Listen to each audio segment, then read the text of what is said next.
sessions here and what's happening at the convention and panel sessions is this is a way for you actually meet and talk to people who work most of all today and yesterday in the Irish context, and how knowing them or knowing the correct way to approach them can help you get your band from where you are now to the next level.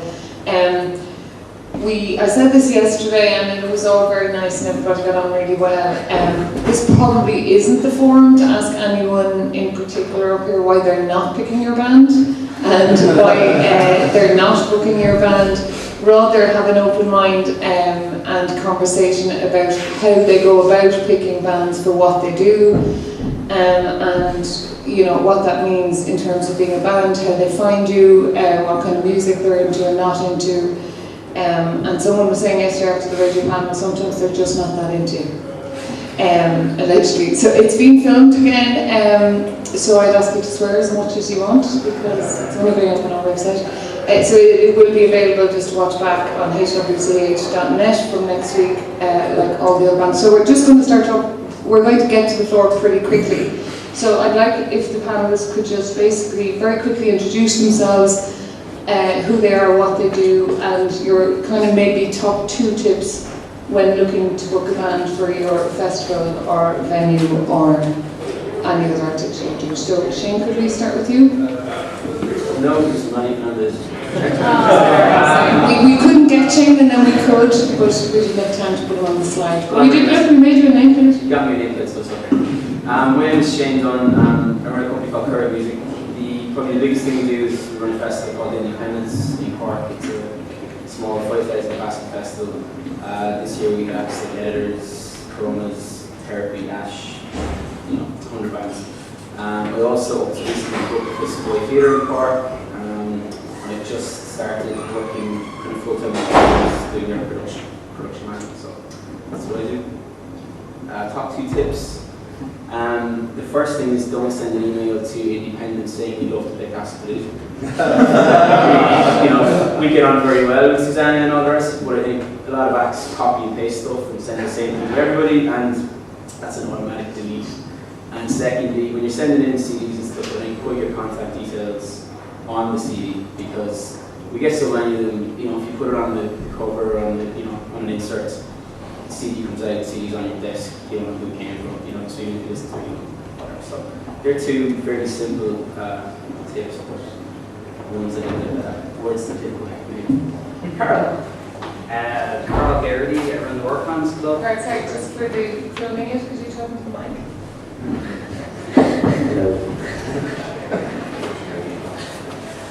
Carl Garrity, Workman's Club around the corner here on the Keys. We opened the venue just over a year ago. It's been quite a successful year. I look after booking all the acts and the overall community of the venue. In terms of tips, it's a tough one. I think for me, to be totally honest from a venue point of view, what matters with any act is that obviously they're putting bums on seats, so they're bringing people to the venue. And I think a lot of bands will turn their nose up at an opportunity to prove that, whether it's a showcase night or whatever. And I think if you get an opportunity to do something, whether it's fill a date at the last minute or play on some form of showcase, to really just make the most of it, call in all the favours, get your parents, your cousins, your next door neighbours down, and really show whether it's the venue themselves, the promoter or whatever, that you can put bums on seats. And if you can do that, I think inevitably you're going to open yourself up to getting support slots. That's, a lot of our business comes from the likes of MC or from agents or outside promoters, independent promoters, and we pick very few of the support slots. And most of the time when we are asked to pick them, it's a last minute thing. It's not 3 months from now we have such and such act playing. Would you recommend? It's right, it's an act playing tonight. The original support act has pulled out, or we forgot to book someone, or they've, whatever's happened. Who can we get that's worth tickets? And if I know someone that's out there, I can say, yeah, absolutely, they will pull in a bit of a crowd. They'll get it out there on social media at the last minute. That's the one that you're going to recommend. So I think an opportunity to prove that, to get that opportunity, make sure you make it back together. That's only one tip, but it's kind of long-winded. That's okay.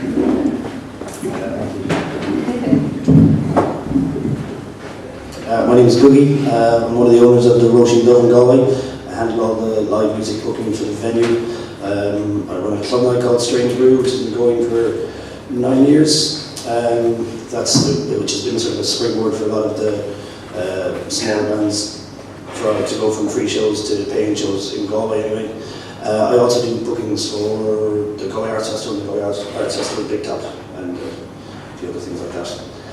I would think the most important thing that I would say to a band is, if you're talking to promoters, we do this for a living, and we've heard it all before, and there's a very, very good chance we know that you're not going to bring in 150 people like you say you are. So if you go in and try and get a Friday night or a Saturday night, especially as a venue owner, Ricardo will tell you this as well, it's really important for us as venues, because we're businesses, that we need to be busy, make hay, and sometimes your weekends need to be busy. So if you're being offered a Monday night slot, it's the only thing that's available to you, or you're looking for a Monday night slot, don't tell us you're going to bring in 150 people when you clearly aren't. Honesty is very important. There's a lot of, especially in the Roisin, we're very open to supporting new bands, and we do a lot of free shows and showcase nights, and it's just, you get a lot of bands like ours turning their nose up the opportunity to play a free show or a showcase because they tell us they're too big for that, or they're bringing 150 people, and quite clearly they won't. And normally the quickest way is to get that out is to simply offer to rent the venue for €350. Suddenly it's 150 people, it's a lot harder to come by. Other than that, I would say try not to get snooty about it as well. Bookings are done fairly well ahead in advance, and like I said, the choice nights are the Fridays and Saturdays. You get an awful lot of acts who email us and say that they're available to play on Fridays or Saturdays, which I've said are the busiest nights, and aren't willing to come down and do the Sundays, Mondays, Tuesdays, or Wednesdays. So just saying, be practical as well. Yeah, my name is Sean. I book for Dolan's in Limerick. We have a couple of venues there, 400, 200 capacity. At the moment we're booking for a bigger venue as well, South Limerick, which is 1,500 capacity. My kind of top tips would be just get out and gig as much as you can. Get onto every band that's gigging around the country, try and get a support slot. The main reason I pick unknown bands to play is because I've met them coming down, supporting us at bigger bands. You get to meet them, and it's a lot easier to book in a band you don't know if you've had some contact with them. And as the guys say, don't be snooty about doing support gigs last minute. Don't be worried about doing showcase shows. Nobody's too big yet, so and yeah, that'd be my tips. Niall Morris from MTV. I'm a promoter there, work on Oxygen and other summer shows, and then try the rest of the year would promote shows anywhere from the Academy to the 200 capacity up to the up to. My two tips, I suppose, when it comes to Irish talent, I'm probably looking at two different types of things. One is supports for UK or international talent that's coming in. In terms of those, I think if you're chasing sports and stuff like that, my tip would be to be specific about what you're looking for. If you just send an open-ended email, we're looking for supports, I'm probably going to pass it by. But if you go specifically, I'm looking for this band, and then I get a picture of what you sound like, what you're kind of into, I might take a listen and send it on. It does help to be specific. The other one is obviously bands that take more of a role in where I might promote the open shows, but also do the regional tours. So the Candy Tree, Minutes, Fighter Games, I've always done Ryan Chen and people like that. And that comes from, I suppose when it comes to them, it's a reference point to people who, really important things to get people talking about you. If you get people talking about you, I have certain people who are reference points. So if people like Goody, if he's talking about a band in Galway, I'll be on the radar. If I hear 2 or 3 more people talking about it, then more than likely I'll be running around chasing you like a lunatic, offering you absolutely everything. So if you get people talking about you, it's great. Okay, just a couple of questions and then we'll throw it out to the floor. One thing that came up when we were kind of putting the idea for this panel together was from a lot of bands emailing in asking, the pay-to-play thing varies hugely. It varies usually from venue to venue in Dublin, it varies usually venue to venue in Cork, and then it varies usually between Dublin and the rest of the country. So just in terms of your own policies, do you hire venues? What are the ways you pay bands? Shane, yours is going to be slightly different than mine in terms of festivals, but booking bands in the Savoy or booking bands in the Academy too, if someone's headlining for you, what's the general rule? You don't have to give away any state secrets, but what's the general rule and how you run that?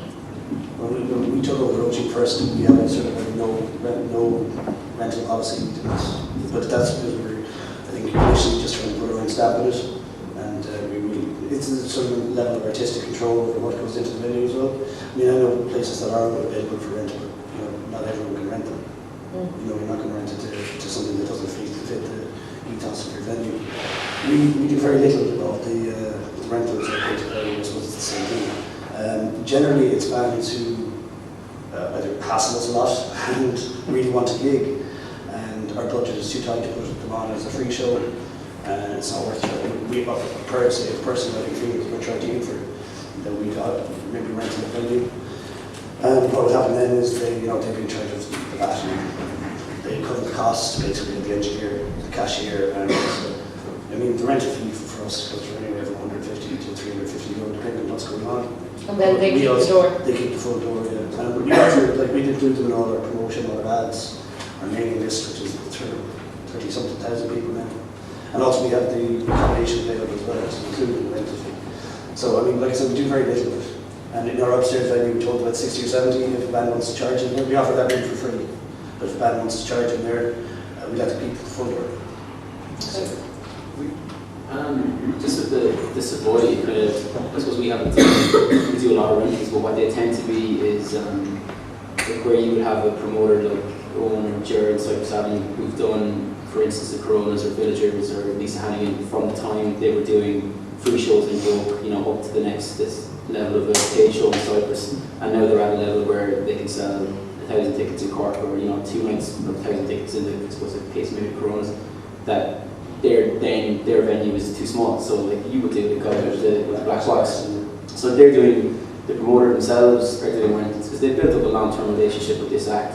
When the act comes back to Cork or back to Galway, then they're too big for the Roisin, so Googie's got to go and rent a bigger venue. So we're doing it both sides. Like I suppose Googie will be renting the Roisin 2 acts, but then he's also going and renting bigger venues to do acts he's been working for a while. So it works both ways. Okay. So Karen, what's the work? Well, we do. I mean, I know pay to play is sort of a dirty concept, but I mean for me, rental is absolutely key, but not necessarily the way that you think. There's no use. I mean, if we rent the venue just when some band comes in and says, for example, 350 rent, we're paying 350 rent, and there's nobody at it, that is of absolutely no use to us. I would sooner have somebody not paying rent and have the venue full, because we don't make any money off rent. That being said, and this goes not just for bands but for promoters as well. With the way the Dublin scene is at the moment, with so many choices for venues of our size, there's a lot of competition. We will give you, so and so has given us the venue for this, will you match it, that kind of thing. And I'm personally not getting involved in that. I think there needs to be some element of risk for both bands and for promoters as well.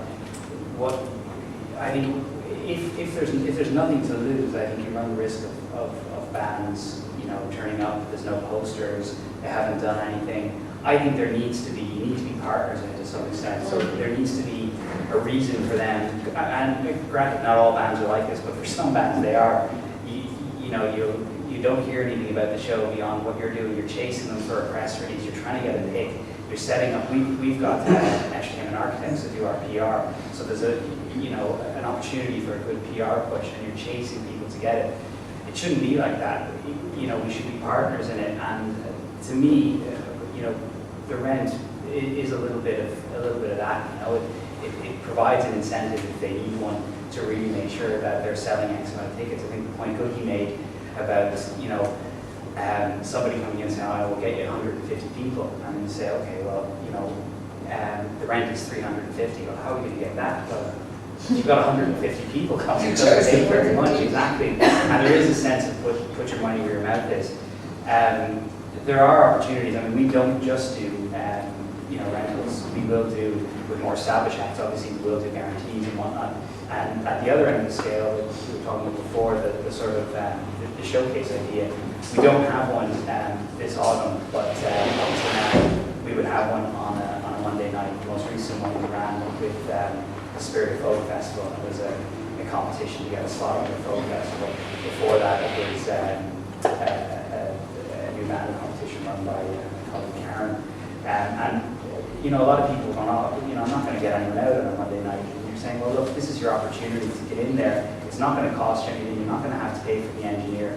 If you get 20 people, if you bring 30 people, 40 people, 50 people, then you're going to get that support slot on a Friday night. Then you're going to get noticed by people that might say, okay, look, you're worth X amount of people, so you know what, we will cover your costs. We saw how much you pushed that gate. It's an opportunity.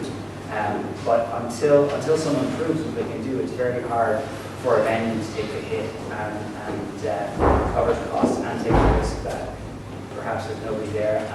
And as Cody said as well, Friday and Saturday is when our money's made.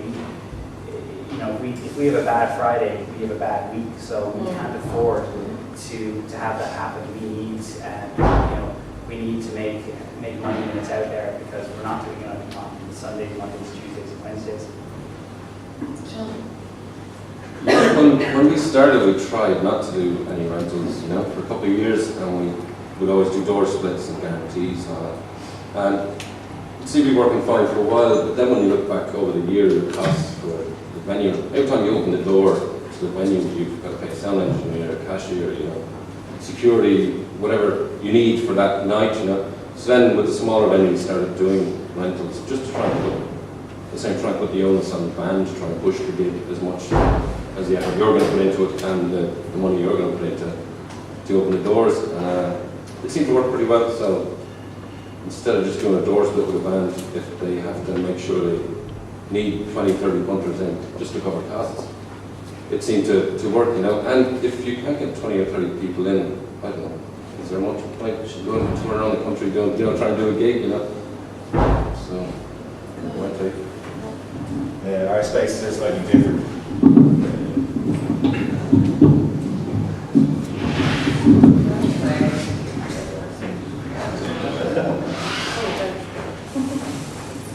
Our spaces are a little bit different because we're using them primarily for kind of international talent and stuff. So you possibly could get Friday and Saturday nights free. The space is there. If someone wants to rent it and take it on, we're more than happy to give them. But the rent is to be paid to cover the costs. But I do think one thing is if you're not getting any luck, there will definitely, there's a lot of promoters in MC, there will definitely be someone looking at how many tickets you do end up selling or how many people you get in. And at the end of the day, our job is to sell tickets and get people into the venue and get people going to shows and bring the revenue that way. So if you come in and do 150 tickets, you guaranteed you can have a promoter coming in the next day or 2 days later. So maybe not a bad way to get yourself in there. Can we start and throw it out to the floor? Does anybody have any questions? We have a mic here. So just wait for the mic. Anyone? I will say at these sessions, the less you ask makes us think you know everything, and then nobody here will ever answer a question from you again. Here you go, carry on. Scary person. Hello, my name is Carrie, and thanks for coming to talk to us. I would like to know, do you guys believe that if you can get a local radio station to plug your gig maybe a week in advance, like a Galway Bay station now for the Roisin? I'm just asking, and this is quite cheeky really, do you have an in with any of the DJs, and is it possible to maybe send you a sample and then see if it can be played on the radio to help to advertise your gig? Because I know that lately I played Radio Kerry, because I'm from Kerry, and I held my launch in Shimsatira, and I'm absolutely thrilled to pieces that I got 300 people in, and not all relatives, But I think I aged about 3 years in the process, because for 3 months before that, I was knocking on doors, quite literally. Are you going to come to the gig? But it was nerve-wracking. It was absolutely nerve-wracking. So, do the venues have a contact in the radio stations that might be able to help us with that? Because it's hard. I think local radio, especially, actually any sort of radio station, it really depends on the act. Some acts, I think radio play is absolutely essential. The likes of, maybe we use the term middle of the road acts, people like Declan York, just say it as an example. Acts like that, acts like Monday, Declan York, Brezzy, and we're just back off. And so acts like that, the people who listen to that type of music are listening to the radio. We see a surge in ticket sales every time the song gets played. It's absolutely essential for some acts. For other acts, like for example, HWCH11, and probably 588 and things like that, where radio isn't nowhere near as important to it. You might see a little bump in ticket sales if Paul McClune plays something, but generally I would say for acts like that who've got more sort of underground feel, radio isn't essential at all. Insofar as our ins with local radio stations, we have, like it was Galway Bay FM, which I don't think any of our customers listen to.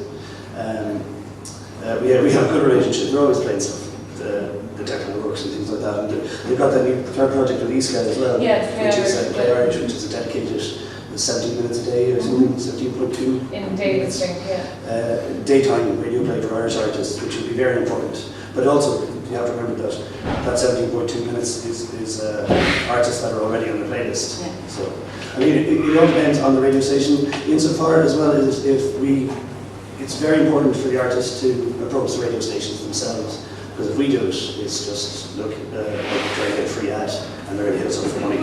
Budgets are tight at the moment. But definitely contact the radios themselves, and specifically the DJs that you feel, the show you feel suits your audience best. I think that's absolutely the best way to go about it. And get everyone you know to text looking for yours. Actually, no, apparently. No? Because we had a radio and media one of these yesterday, and Brian Adams, for those of you who were here, Brian Adams was saying, please do not get all your friends to text the show at the same time. That We wrong, see or through that's it. me? Not at the same time, everyone's getting off the pattern. It really is, please be blurred. Is there another question? I'll just say on that one, and just Yeah. very briefly, like, the one thing I found with radio work with bands in the past is you need to do your research before you send anything. People will send stuff like direct to DJs, and a lot of DJs are fed what they play on the radio. Like if you want, like even the likes of Paul McClune, who will be one of the better ones, like Ed Smith will do a lot of Paul's research for him. So like your target there is Ed Smith, not Paul McClune directly, and that applies to a lot of DJs. So like, you know, do your research first. Like there's no point, you know, if you're at a HWCH11, you know, you want to send it to Dan Haggerty or Jenny Houston or Alison Curtis or whoever, like you don't send it to Tony Fenton. You know what I mean? He's not going to play it. So do your research, put your effort into being specific and sending it to the right people rather than just blanket sending out, you know, stuff all over. Yeah. Thanks. I actually met a couple of panel earlier on today. And this is probably a really simple question, but this whole area is new for me. And I just wanted the panel to touch on the area of agents and booking and the role an agent will play, and at what size band does an agent kick in, and yeah, how it changed the dynamic regarding small band knocking on doors versus using an agent, and then the pros and cons to that. Thanks. Yeah, I work with agents. Predominantly, a lot of them are based in London. I work with most of them. That's all the international talent kind of come from them. My agents for a couple of Irish acts as well. Just your question again. Yeah, they better off coming to you as a straight band, or if they're chasing the oxygens. Yeah, a lot of the comment was about the small bands, which most people are involved in here. But I guess at some stage, the agents are very powerful. At some stage, for a scale of band, they start using agents, and the question is, what sort of scale is that? Number one, Number two, how does it change your relationship for booking bands through an agent? And just to basically bring the agent into discussion of this, who are kind of a critical, as I understand, quite an important part of it. For us, it's very, very important. The agents have an awful lot of power. So if you if you sign up with an agent, you might be representing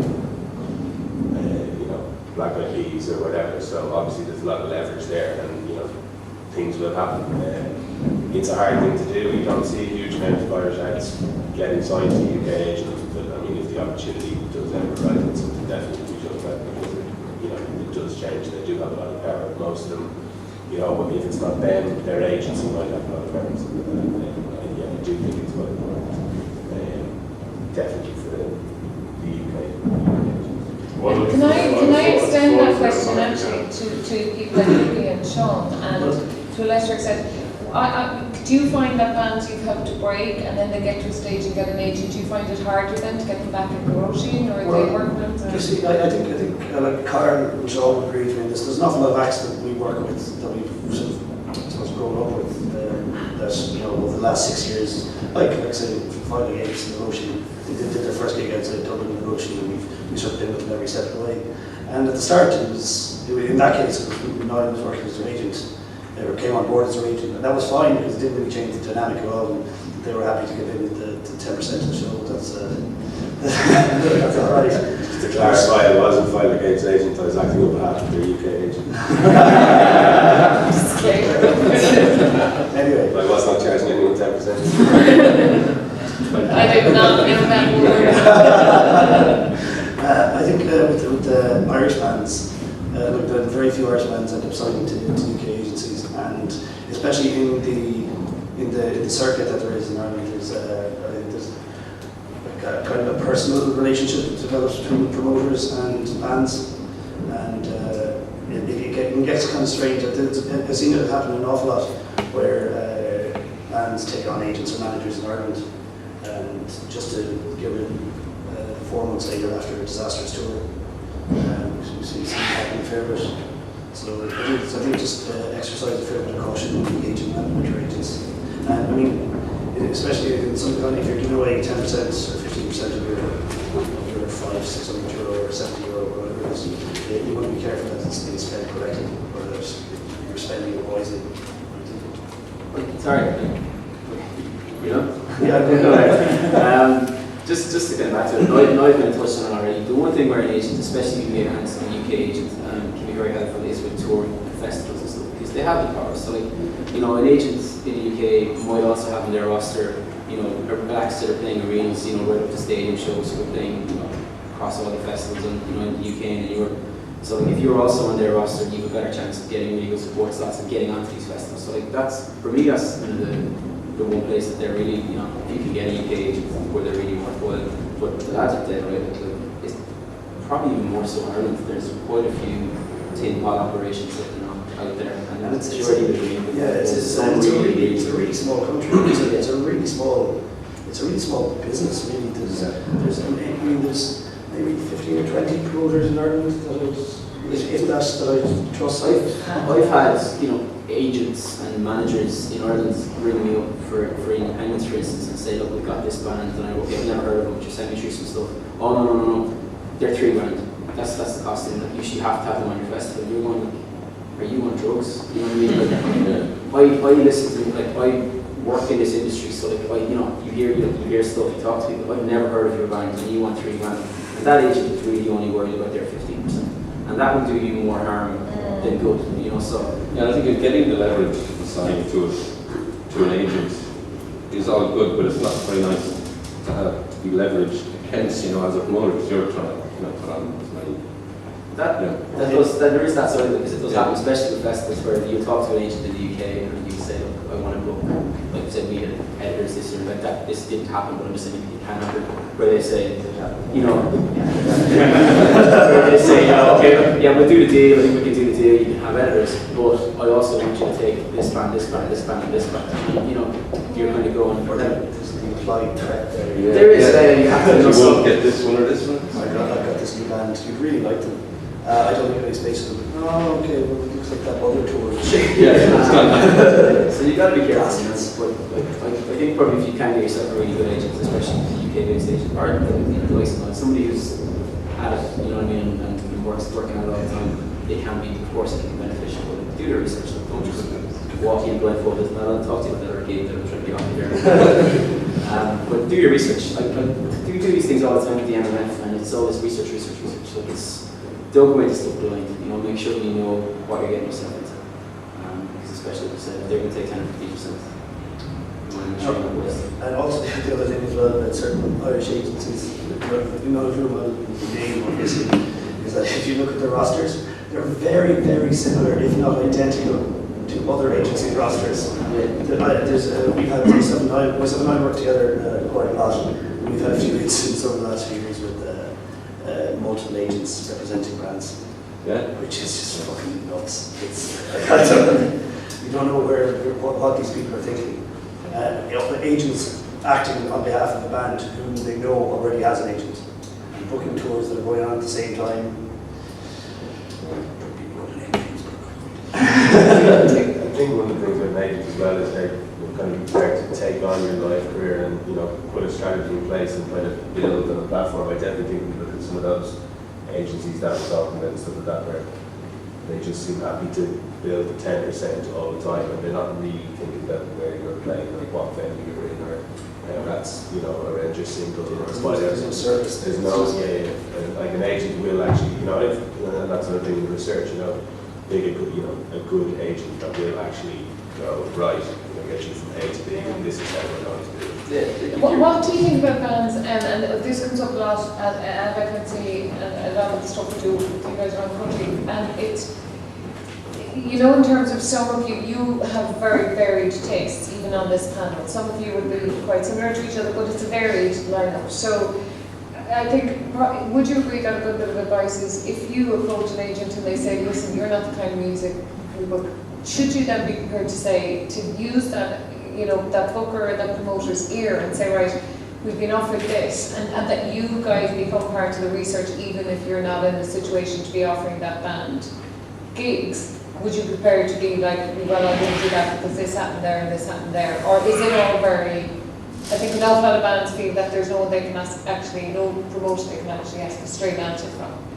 So if you're not they don't want straight answers. They don't want me to explain why I'm not booking a band. They might think they do, but you don't. You don't want to know. And maybe if you're practical about it, it's a good thing. Maybe you should be asking. But do you really want to know why I don't want to? But I think everyone's a grown up. You're talking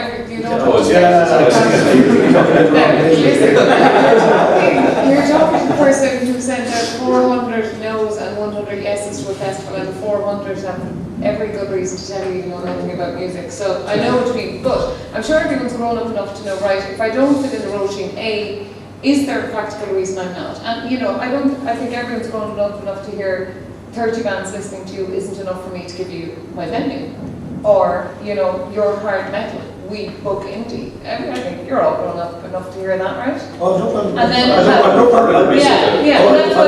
I've no problem telling people that their style of music doesn't suit what we do. If their style of music does suit what we do, but they're not great at it. Yeah. That's where it becomes a problem. But you would all be okay with hearing them, right? Would you all be okay with me telling you that we did much and it was terrible? I find it very hard to believe. So wouldn't you rather hear it? Of course I'd rather say it. Coming back? But then they start the whole back and forth thing, they start shouting at you. It's happened the way it's happened. I think I know people who have tried to get booked by you and they don't know if you don't like their music or you're not reading their emails, and I think they'd rather know. I think as well, for me personally, there's too much emphasis placed on personal taste. Like, does anyone really care what I'm into? Yes, if they want to get into your gig. It's not about your personal taste, it's about your music policy at the workman's. But we don't have a music policy. Okay, that's what I'm getting at. It's people being there. Like there's bands, again, not to name any names, but there are bands out there in Dublin that I previously, before coming to the Work Bands Club, worked for Aiken Promotions, and there were bands that I had never heard of that were. To me, I thought they were, they were just sort of glorified cover bands, and I never would have been into them in a million years. And I learned pretty quickly that some of these bands really pull crowds, and it may not be a thing I'm into, but they're bringing in 250 people, and who am I to say that they shouldn't be playing there? If there's 250 people that want to come and see them, I have more power to them, and whether I like them or not really doesn't matter. Absolutely. At the end of the day, you will take a gig, in general on its merits. Like you sit there and you do a gig sheet, you say, well, look, I reckon we can charge this much, I reckon it's going to sell this many tickets, this is what the show's going to cost to put on, and it's in Excel or whatever people use, and at the bottom of it there'll be a figure, and if it justifies having to go off the gig, you do the show. Now, unless it's something, that is completely off the wall that will do you more harm than good in the long run. But of course you're going to do a show. And the way it's right, we've all done shows that you look back and you go, I can't believe we did that show. But at the end of the day, but those shows pay for the ones that you really want to do. I've been doing. I was very jealous of Carl when he got the Jedward tour. You blame me for that. He put a lot of buttons on. But it's true. I mean, some of my favorite bands are the ones that don't do any business, and I put them on, and you take it really personally as well. You think, God, so they're such a good band. I'm really into them, and then there's. We did everything. Why isn't there more? Yeah, exactly. I'm so sorry. I mean, Niall made the point there. It's true. I mean, it was frustrating for me when I was with Aiken Promotions. I did a lot of my own shows, but I'd also I booked these tours for larger acts, and Jedward was one of the ones I booked, and it was soul destroying to take these bands that you really believed in, whether they were Irish acts or international acts, and just really working it as hard as you can, and then turning up at the venue and there's 20 people or 50 people there, and then you've got Jedward playing to thousands.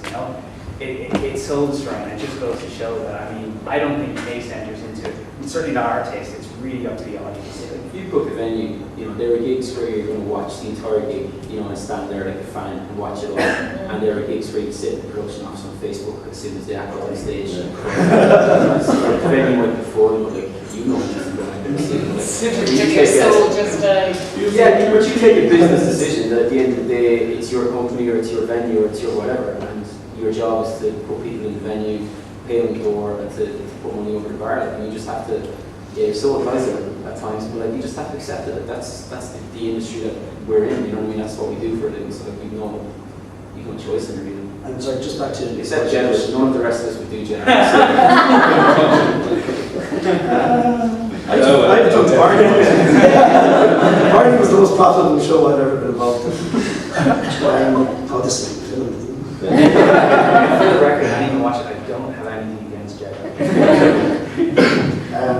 I just get the people who don't know whether I'm not booking them because I don't like them, or it's I reply to a lot more emails than I get. This isn't me, I'm not. That's not what I meant. That's what I meant. The whole Jedward thing's got me really frustrated. I got to meet them twice backstage with my daughter, and it was a life-changing experience. If you don't follow them on Twitter, you haven't lived. So you try to reply to everything, but some days just I'm sure Niall will tell you as well. It's hard. You just get swamped, and 5 emails. Sometimes you just get pissed off as well. Yeah. I told you the date wasn't available, or we don't have anything here. I'm sorry you can't do Monday night, but you can't have Saturday. And I don't know. Sometimes you just get pissed off and let it go. We're only human. I think there's definitely a way of approaching it as well. I don't think I get a couple of hundred emails a day, right? So it's like if you don't get an answer the first time, you don't just resend the email a couple of hours later. No, maybe a couple of weeks later. And we're looking for that date, a specific date. I think everyone generally would like to try and respond to everything. Sometimes you don't have the answer, sometimes you don't know what to say, stuff like that, but hammering you read it. It's all about, the whole industry is all about relationships. It's about building those relationships. So there's only so many hours in the day, and I think to some extent with bands you have to make it available to do reply to your email. Like the one that wrecks my head. No subject line. Yeah, no subject line is great. And then you get, you know, I genuinely, I Just link to your break and tunes account.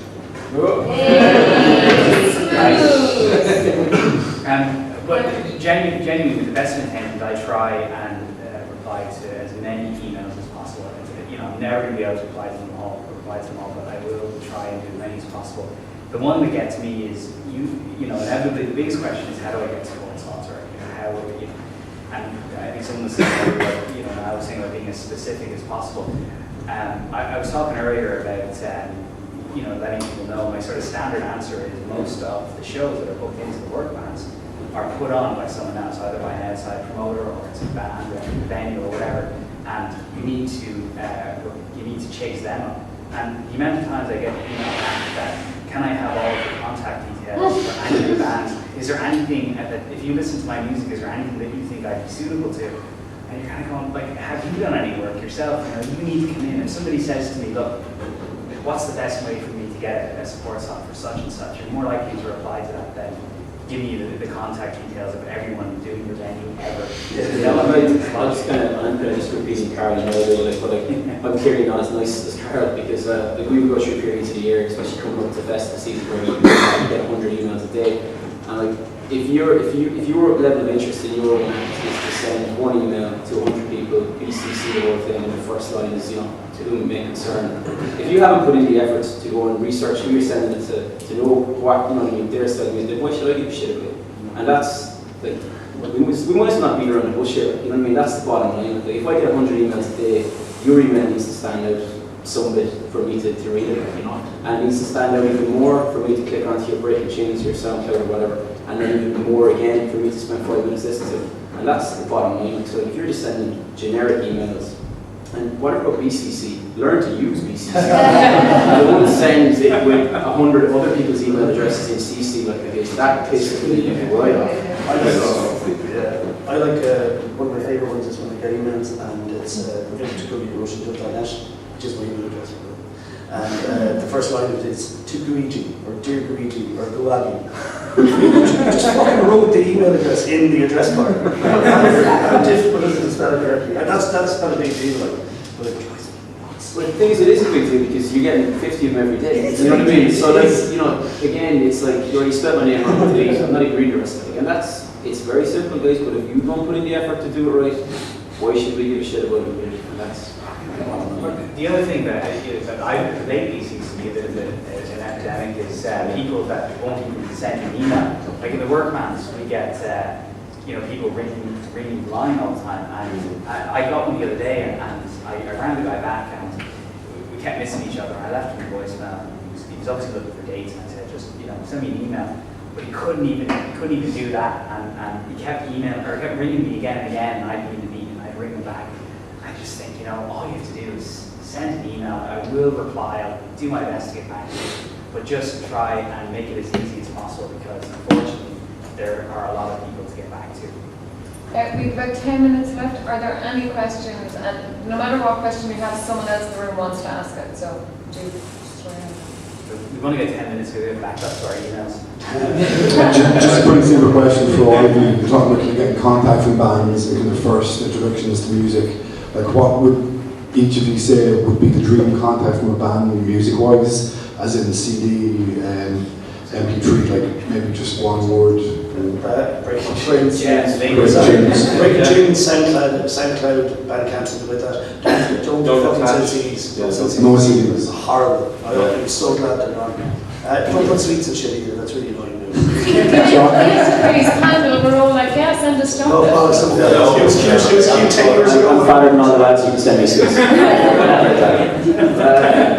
But you know, that's you know, sometimes you get hard, you know, t-shirts in the post and everything, but really bad ones. Yeah, I'd say try and attach as little as possible. No point in putting a 4 megabyte photo of your band in the email if we're not, but we need that then we book. We don't really care what you look like, unless you know.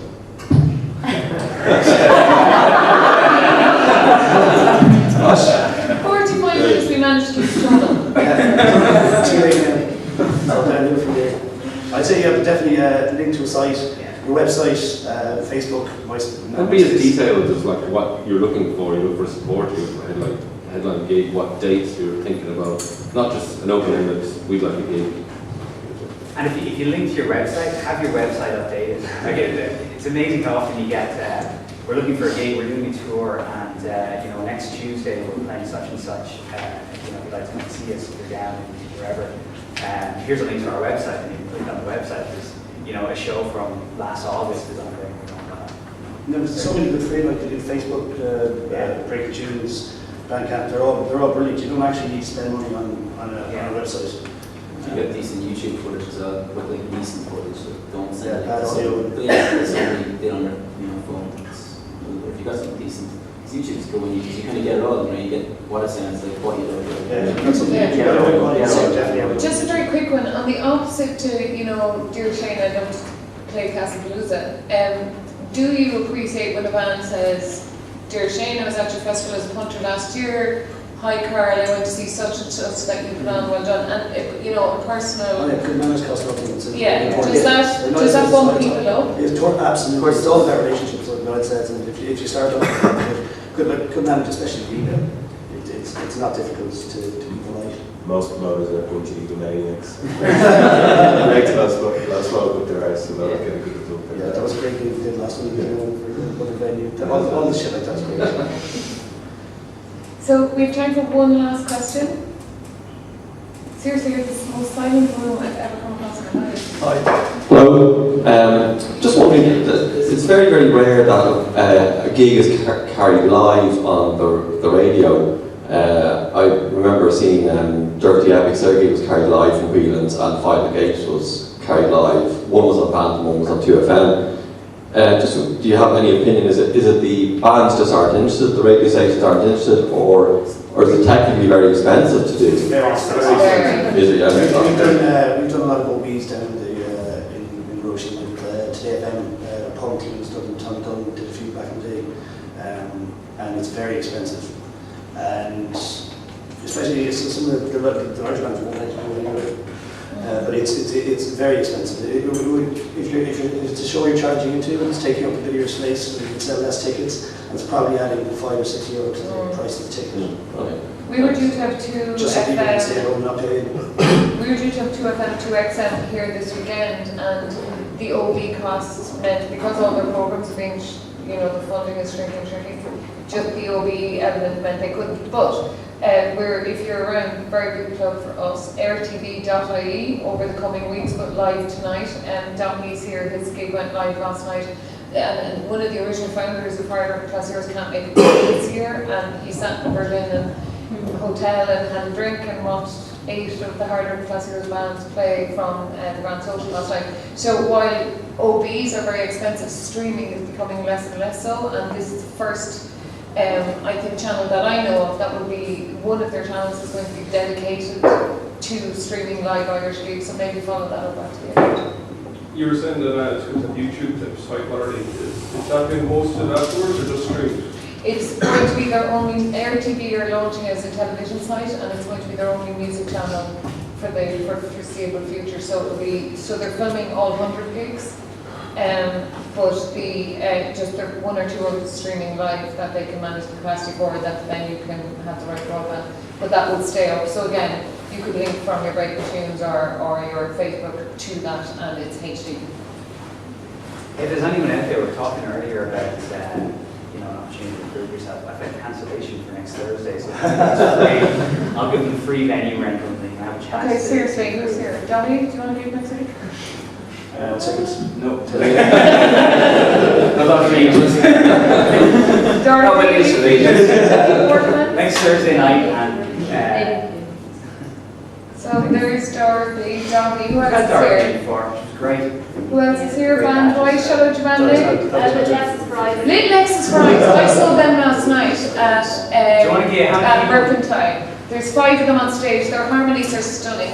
They played a couple of years ago and they were good, and last night they were great. Well, look, if you want to do something, we have, as I said, we've a really good PR team, architects.